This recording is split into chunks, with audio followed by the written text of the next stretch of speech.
परीक्षा में गड़बड़ी को लेकर भारतीय जनता युवा मोर्चा 19 तारीख को मुख्यमंत्री निवास घेरने की रणनीति बना रहे हैं, जिसको लेकर लगातार भारतीय जनता पार्टी युवा मोर्चा बैठक कर रही है और ज्यादा से ज्यादा युवाओं को मुख्यमंत्री निवास घेराव में शामिल होने की अपील कर रही है। इसी कड़ी में आज महासमुंद जिले के बसना विधानसभा के पिथौरा में भारतीय जनता युवा मोर्चा की जिला स्तरीय बैठक आयोजित की गई थी, जिसमें जिले भर से 3000 कार्यकर्ताओं को घेराव में शामिल होने जवाबदारियां सौंपी गई हैं।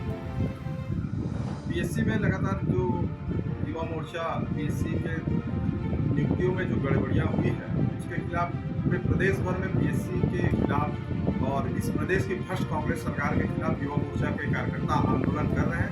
पूर्व में भी हमने पीएससी कार्यालय का घेराव किया है। अब उसी चरण में कार्रवाई जो कि ये सरकार नहीं कर रही है, जांच नहीं कर रही है, इसके खिलाफ हम 19 तारीख को मुख्यमंत्री आवास का घेराव करेंगे।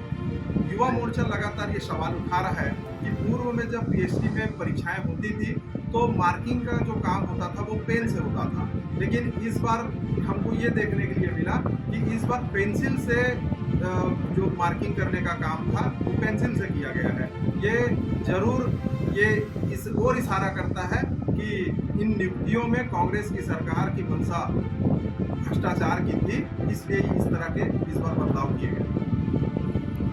कितने कार्यकर्ता इस आंदोलन में शामिल होंगे? मुख्यमंत्री निवास का घेराव करने आप लोग जा रहे हैं और क्या कुछ रणनीति इसके लिए बनाई गई है आज के बैठक में, ये बताएंगे।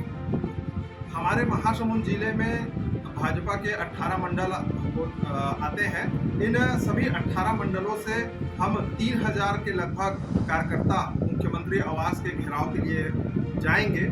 इसके लिए हमने सभी मंडलों के प्रभारी नियुक्त किए हैं। सभी विधानसभाओं में हमने इसके लिए तैयारियों के लिए बैठकें आयोजित की है और इस प्रकार हमारे पूरे जिले भर से हजारों की संख्या में कार्यकर्ता इस घेराव कार्यक्रम में शामिल होंगे। महासमुंद से राजेंद्र सिन्हा की रिपोर्ट।